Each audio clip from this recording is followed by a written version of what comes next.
Hi everyone, welcome you all. Here we are going to discuss about the PCOD, Polycystic Ovarian Disease, causes of the disease, their symptoms, their complications, and how to control this using machine learning technique.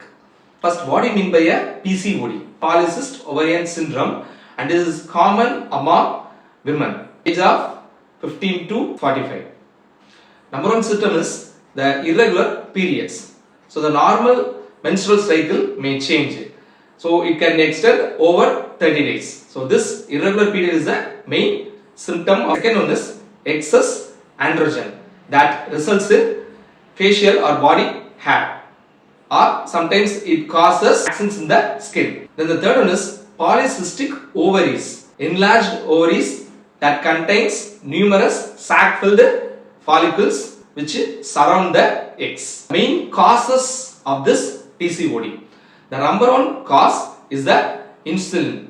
If you are having an excess level of insulin means it automatically results in the PCODs. Second one is low grade of inflammation that stimulates the ovaries to produce excess amount of androgen hormones. One is genetics. If you are having a family history of this PCOD means automatically the generation will have this disease. What are the complications involved in this PCOD disease? The number one is infertility.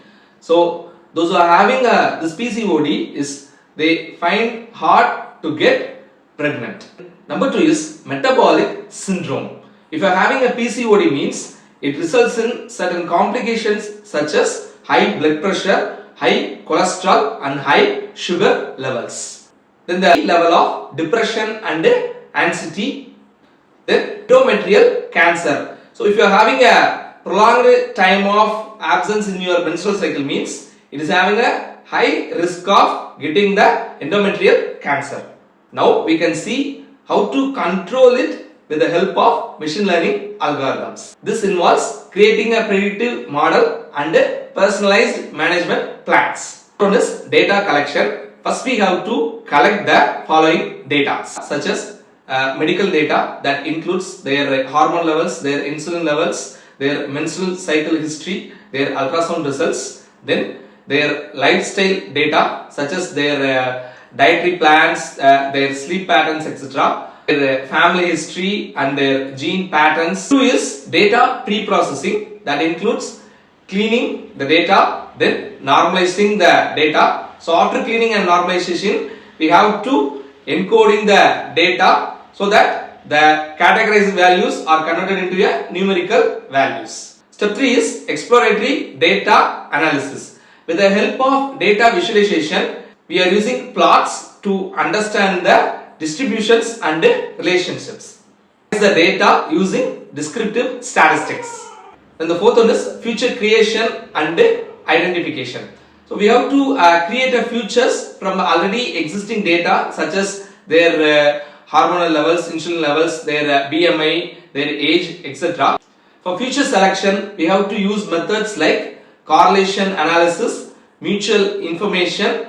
Number 5 is model selection and training. So there are various machine learning algorithms are available: logistic regression, support vector machine, decision tree, random forest algorithms, etc. So among them, here we are going to use random forest algorithm for its high efficiency level. For implementing the model, first we have to import all the library from the scalar model. So after importing the necessary libraries, we have to load the data set.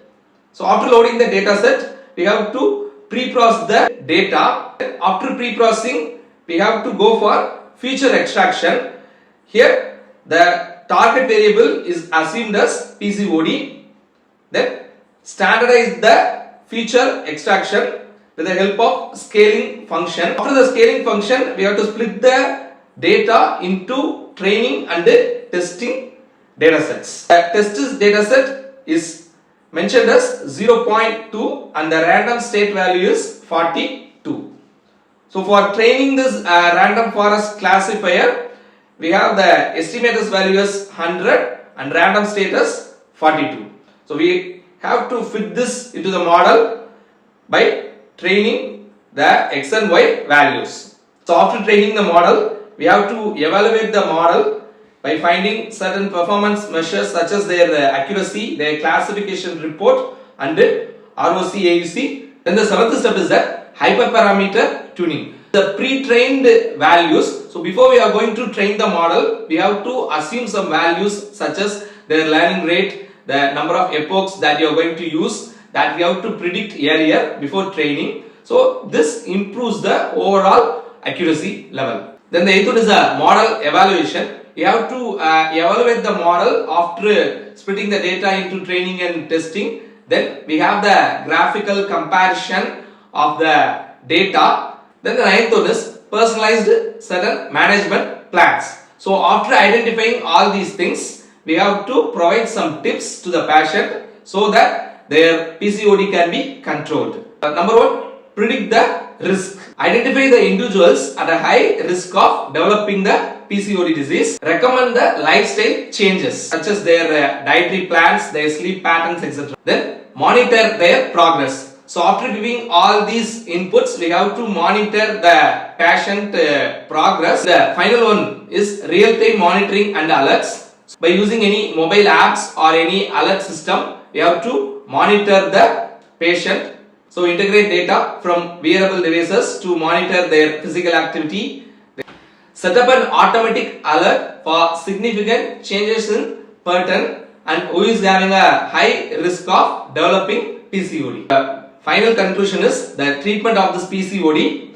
So there is no complete cure for this PCOD. In some cases, we can able to limit this PCOD. Having a dietary plan means please follow that regularly.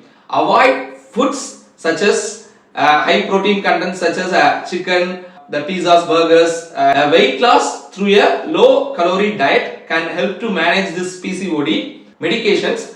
Certain medicines that help to control this PCOD. Proper physical activity and regular exercises, yoga and meditation, you can able to control this PCOD. Then maintain a healthy weight by eating fresh fruits and vegetables. Thank you for sticking till the end. I hope you understand the concept of PCOD and how to control this PCOD with the help of the machine learning. Meet you in the next video. Till then, goodbye from Vijay.